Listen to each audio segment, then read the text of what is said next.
Hey guys, Dave and Len here. Len's going to be showing us his Sword and Caravan role-playing game. Yeah, this is for the Lion and Dragon, tries to be an historical medieval RPG game. This is a supplement. This is a book about the Oriental adventures of the Crusaders. This is around the time of the Third Crusade. So you have Mongols and Muslims, Crusaders, and... Is that a standalone book there? I mean, you just need that book to play the basic game, or do you need something else? This is a supplement. Oh, a supplement for another. What's a RPG?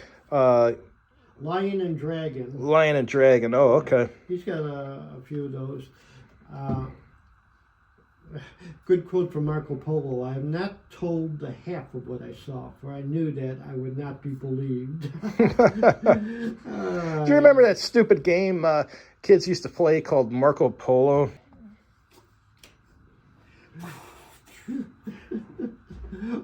I remember one summer camp I was working at.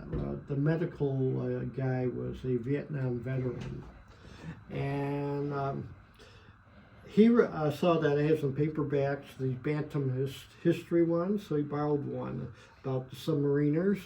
So we changed the game from Marco Polo to Mush Morton.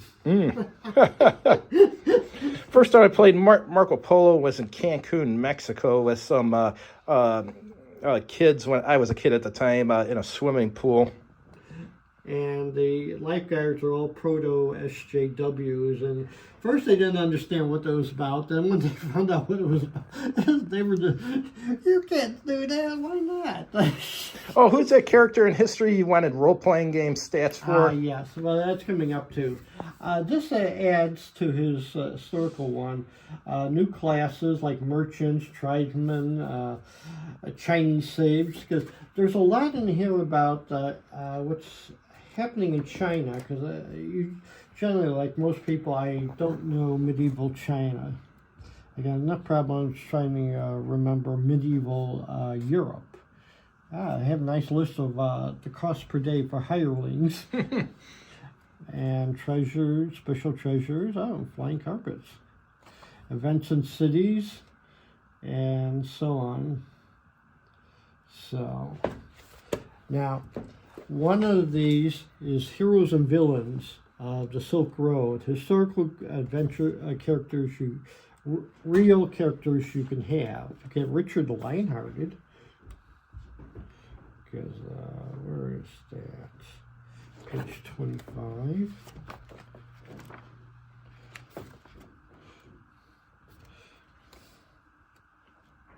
Yes. And Lionhearted has 65 hit points and his armor class of 11. Interesting. He has skills are court +1, military +3, horsemanship +2. And any special, any troops under Richard's command gets a +2 bonus. But oddly enough, his alignment is chaotic. I don't understand that. Well, chaotic doesn't necessarily mean evil. Yeah. But my favorite is, I wasn't expecting this, but St. Francis of Assisi. It's a level 9 saint. Oddly enough, his social class is villain, but I think that must be a low class.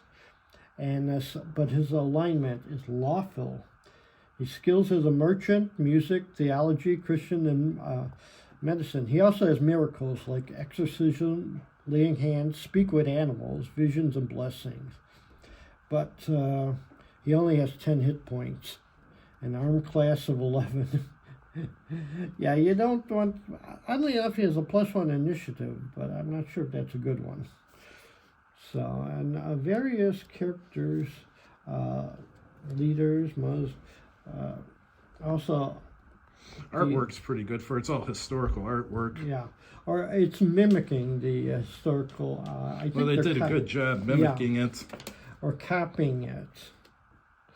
Yeah, first time I tried D&D, I asked them if I have a character like St. Francis of Assisi, and they were looking at me like, "What the hell are you talking?" Of course, those are the old days when you had dungeon crawls and most people died. So, What year? 1207. PCs are in Gerlands. They can witness Muhammad II's campaign against the Gerlands and their surrender and submission to the Shah. Interesting. Okay. And if 1208, PCs in Gerlands can celebrate the new emperor's accession to the throne. So, I mean, this is a historical supplement that very well done. What's this one? Social encounters along the Silk Road. Yeah. This is when the Silk Road really got started. And you have things like basic social animal handling, bribery, gossiping, gathering, haggling, and this one had a lot of stuff like what do you do if you get haggling, and whether or not, you know, reduce prices.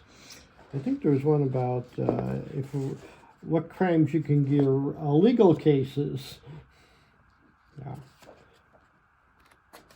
Public speaking. In the Middle East, haggling would be a popular thing since they had all those markets with items without a price on them. So you sit there and argue over the price. And also, this is Random Encounters. That's a good book to have. If you're in the Taurus and Felini Mountains, on a roll of 40, this is a D100, you meet a leopard. Or a roll of 68, a skeleton, D+4. 1 to 4 skeletons.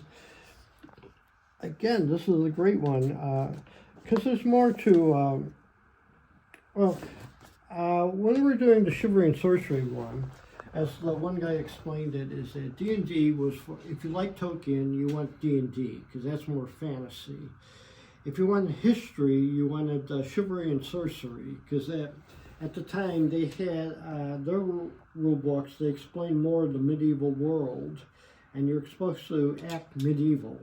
You know, you're supposed to respect social classes and things like that. So Sword and Caravan, highly recommended. All right, thanks, Lynn.